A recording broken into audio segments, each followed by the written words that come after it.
So, you want to build an 8-figure business, and not just a 10 million in revenue vanity metric, but a real company that prints cash, runs without you, and gives you actual freedom. I'm going to give you the exact roadmap we've used to help founders scale from 0 to $1 million to 10 million to 20 million and beyond without burning out. In this video, I'm going to walk you through the 5 phases of growth every founder must master if they want to build an actual business, not just a better paying job. If you don't know me, my name is Deiss. My partners and I manage 17 companies across our $200 million holding group. We built 8 different companies to the 8-figure mark and have helped hundreds of founders do the same. So yes, we know what we're talking about, and yes, this stuff does work. So let's get into it. Now, the first thing that you need to know is that growth is not a straight line, and it's not this kind of up and to the right thing. When I talk to a lot of entrepreneurs, they seem to think that growth is just going to look like it's hard in the beginning, but then they figure it out, and then it's just nothing but up and to the right. Maybe there's some kind of rough steps along the way, but in general, they figure it out and things just get better and better and better. I'm here to tell you that this is absolutely not how it works, okay? It does not work this way. That's not how growth happens. That's not how scale happens. What it actually looks like is this. In the beginning, yep, it's hard. And then yes, ideally we figure something out, but then it gets hard again.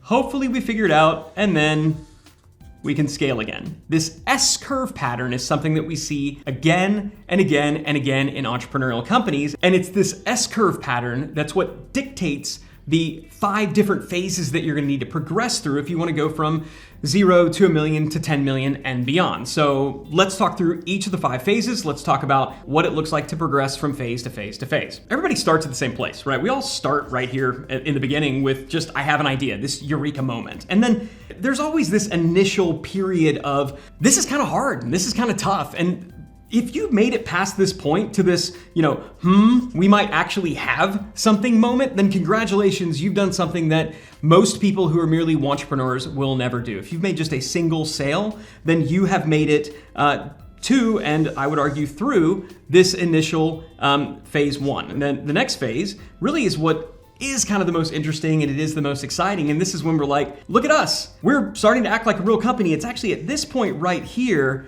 when we're at peak entrepreneurial enthusiasm, that's when we decide that we need to scale. Let's go pedal to the metal. And this is when we are in what is known as phase 2, the growth phase. We'll come back to that as well. This is the point though, when things start to flatline and we hit phase 3, and hopefully we then get to phase 4. Also, just so you know, if you want to go to 100 million, that looks like phase 6 and phase 7, starting with phase 1. So phase 1 is the launch phase. And launch phase makes sense. Obviously what this is taking us from, this is from the 0 to about $500,000 mark. And in terms of employee count, you're really looking at like 1 to 3 people. And maybe that 1 to 3 is like just you. The primary goal at this phase is really just product market fit, right? All you're trying to do is to validate that offer and your founder identity. How you think about yourself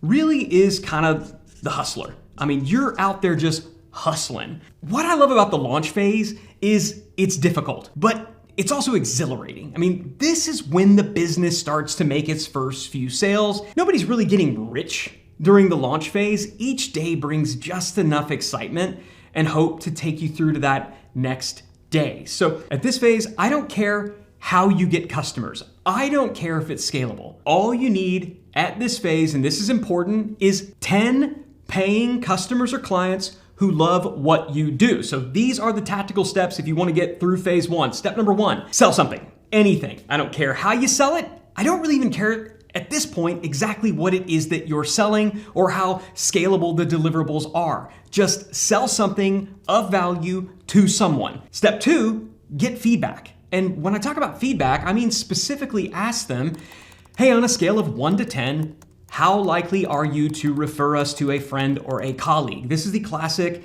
NPS or Net Promoter Score question. And what you really want to hear is a bunch of 9s and 10s. And until you start hearing 9s and 10s, you need to keep tweaking and improving. If it's not a 9 or a 10, you need to fix the product before you scale. Now, some of the big pitfalls to avoid during this phase is number one, obsessing over scalability. It's not about scalability at this point. It's about proving out, do you have something that somebody wants? So don't worry about systems. Don't worry about scalability. Also, don't worry about over perfecting things. If you're still worried about your logo or your color palette when you're doing $100,000 in revenue, your priorities are in the wrong place. A pretty logo is not gonna pay the mortgage, and there's no point in systemizing things because nothing is proven. Getting into phase 2, I wanna see a minimum of 10 clients who give you a net promoter score of 9 or better. And even better, it'd be nice if you were actually getting some referrals along the way between customer, number 1 and probably number more than 10, because that's how long it's going to take you to perfect this thing. You're likely going to be doing anywhere between $250,000 and $500,000 in revenue. So once you've got 10 customers or clients that have given you a 9 rating or better, and you're doing $250,000 to $500,000 in revenue, that's when you'll make the transition from phase 1 to phase 2. Phase 2 is the grow phase, and grow phase is awesome. This is kind of the phase that everybody loves, and it's typically that phase you're doing about 500K up to about 2 million in revenue, let's say. The team size is perfect. Like, team size is great. 3 to 8 team members. This is what Jeff Bezos referred to as a 2-pizza team. Keeping the team size to a point where you could order 2 pizzas and it would be enough to feed them. That's usually a max of about 8 people. And the reason that 8 people is a great number is you, as a CEO, can directly manage 8 people. So what's the primary goal at this phase? The primary goal at this phase is simply to stack the cash, okay? We want to make money. And when I say money, I don't simply mean sales, okay? I mean profit, and I mean cash in the bank. And you'll see why in just a second. In terms of the founder identity, at this point, you're really kind of the doer in chief, right? You can call yourself a CEO, but on a day-to-day basis, you are the chief doer. You are the one, if your company is growing, you're probably the one doing everything, and that is why it's growing. So during this growth phase, sales aren't just becoming more predictable, they're sometimes coming in even faster than you can fulfill them. It's messy, but your customers are happy because you're serving them directly. And team morale is high because, again, you're working with them directly. And in fact, for serial entrepreneurs, this stage is the most fun of all, which is why so many founders choose to linger here and even return to it. So when you find yourself in the growth phase, here's what you need to do. First, I want you to identify your core value driver. What is that one thing that makes your business great? Are you really good at marketing? Really good at lead generation? Maybe you're really good at sales. Whatever it is, commit to not losing that magic. It's at the growth phase when the founder takes their eye off of that primary growth driver because they're starting to focus on other things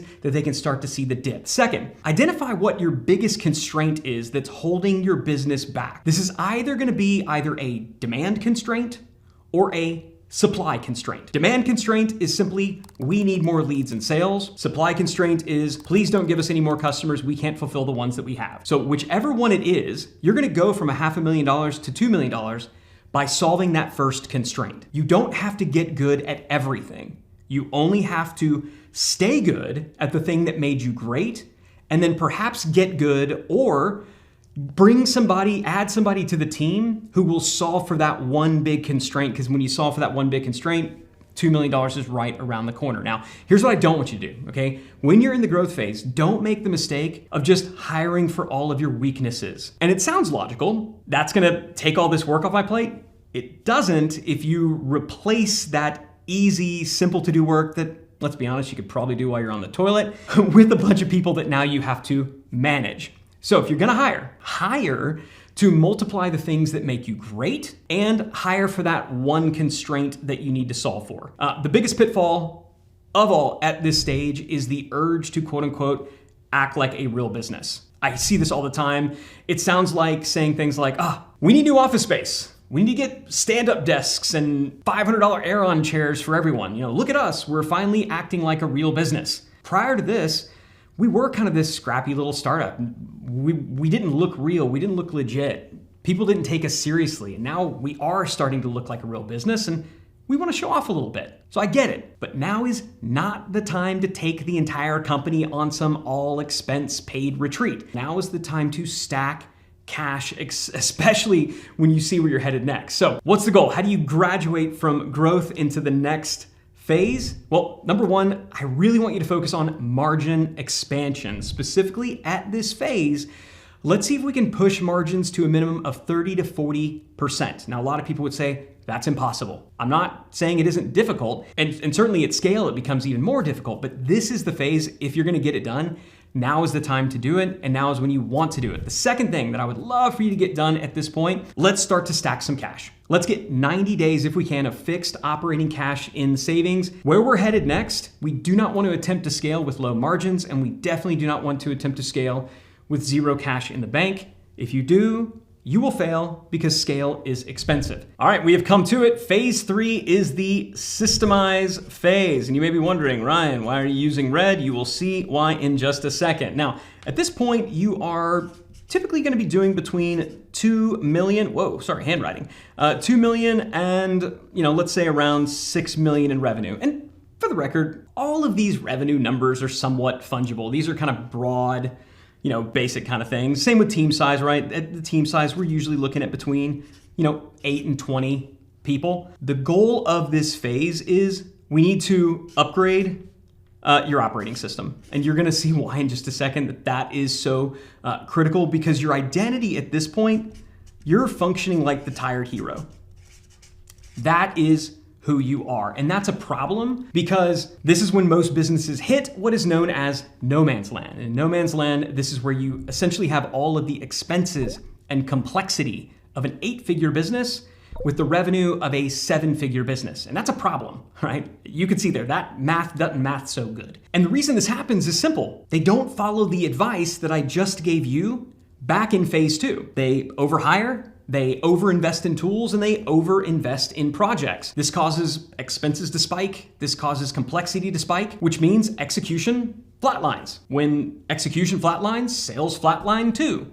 And because expenses are up and sales are down, now those bank balances are starting to shrink, which means the CEO is starting to panic. We hire more people, we commit to more projects, we throw violence at it. And when that happens, things just get worse and worse and worse. And so what do we wind up doing? We wind up hustling harder and harder and harder. And the problem is at this phase, you just can't hustle your way through it. What do you do when you find yourself here in this zone, in this constraint phase, in this flat line? Once you get here, you have two options. Option A is you can raise capital, raise money, and now congratulations, you have the cash of an 8-figure business because you just took it. That sounds good. The problem is not every business is able to raise capital, and you may not even want to raise capital. When you raise capital, whether it's through a debt round or an equity round, you're giving up control, you're giving up ownership. What's another option? Option B is to put systems in place. And that's why I said that it's so important that we upgrade this company operating system. If we can upgrade the company operating system, then what we can achieve is we can get 150% of the output with only 80% of the input. If you think about tools, if you think about machines, if you think about systems, that's what they allow us to do. What is the operating system that got you here? Really, really, really simple. We call it a UOS, because it is a U operating system. Right now, your business is running on U, and when it was just you and 7 or 8 other people, it worked. Your business has grown, your business has scaled, and now that old outdated operating system that is you is no longer enough to continue to scale this thing. Now, I'll tell you, the topic of building an operating system deserves a video all its own. Fortunately, that's exactly what I did. So I'll link to that video in the description. Now, in terms of pitfalls, at a certain point, you cannot outwork inefficiency. If you just think that we can work harder and harder and harder, if only we can be more productive, that is the surest path to failure, okay? It's not about working harder. It's really not even necessarily about working smarter. It's about putting systems in place so you get greater output from your input. It's also not about just throwing more people at your problems. They don't know what's going on either. If you just throw people at your problems, all you're doing is further shrinking and compressing your margins, and even less is getting done because you're just creating more chaos. What's the goal here? When you're in no man's land, you need to make the operating system that got you here into a more scalable operating system that enables you and your team to achieve 150% output with only 80% input. Ryan, how do I avoid this? Do the systemizing part earlier back here. If you can systemize earlier and take the advice that I gave you back in the growth phase, you can avoid this flat line. Let's assume that you got there and you're now ready to proceed onto phase 4. Phase 4 is the elevate phase. And we call it the elevate phase because this is really all about building a team that can grow without you, elevating your team. This is, at this point, you're kind of past here. So now we're talking about, we're doing a minimum of 6 million, but ideally we've blown well past that. And this phase should take you all the way to at least, the $20 million mark. So I know I said we want to get you to 10 million. That'll get you here. We actually want to get you well beyond that. Here we're doing kind of between, 20 and 50 team members is kind of what we're looking at this point. And again, the goal here is we want to upgrade the team. Specifically, we want to upgrade that leadership team. In terms of your founder identity, we want to shift from this tired hero, from this martyr, from the one who's always swooping in to save the day. We're no longer the Superman or Superwoman of our business. We're actually finally functioning like a true chief executive officer. Because the reality is, systems are critical and you got to have them, but the best systems are still only as good as the leaders who are running them. Why that's difficult and what makes this stage so tough is that you really can no longer rely on loyalty over competence. You're gonna need more experienced leaders who have been where you want to go. We want to be loyal to these, 3 to 8 people, or some of these 8 to 20 people who got us to this point. Oftentimes when we're saying we want to be loyal to our people, more times than not, the reality is we just don't want to have those difficult conversations. And what this leads to is it leads to our best people, the people that we do want to be the most loyal to, being Peter Principled. And if you've never heard of the Peter Principle simply states that talented people will always be promoted to the level of their own incompetency. So if you've got somebody who's good, if you've got somebody who's talented, you're going to keep promoting them until they eventually reach a stage where they don't know what they're doing, and then typically they have to be fired. How do we get through this stage? What do we do? What are some tactical steps? Well, number one, I want you to make a list of the critical functions in your business. And these are typically going to be marketing, sales, maybe it's product, maybe it's operations, maybe it's fulfillment, maybe it's finance. And I want you to ask, does the person leading this team know what it takes to scale from 6 million to 20 million and beyond? If not, you likely need to replace them or you need to top them. In other words, you need to hire someone over them. More times than not, when you top an existing employee, they don't take it very well. The reality is if you get them the leadership that they need and if they stay, there's a really good chance that one day they can learn and they can ascend into that role. Because if they don't grow at the same rate as your business, then ultimately the growth of your company is limited by the growth of these early team members. I don't really think that's fair to the rest of your team. I don't think it's fair to you. I don't think it's fair to your stakeholders. And I really don't think it's fair to put that level of pressure on the existing team. So at this stage, just put the right leaders in place. And look, a lot of these hired guns that come in leave after a couple years and those folks can ascend into the role anyway. Now here's one thing I will tell you absolutely positively not to do at this stage. Do not attempt to make one magical unicorn, COO, or integrator hire at this stage. All right, so how do we scale? How do we get through phase 4 and into phase 5? Really, really simple. Build a leadership team that has already been where you want to go. Phase 5 is the multiply phase. So we'll kind of put like a little X here because that's really what we want to do. We want to take what we have built and we want to multiply. I mean, you're in the big leagues now. You should be kind of in at this point the $20 million to $50 million range, which for the record doesn't suck. And the primary goal at this point is to either scale, continue to scale, and exit. And the reason I say scale and or exit is because you have options.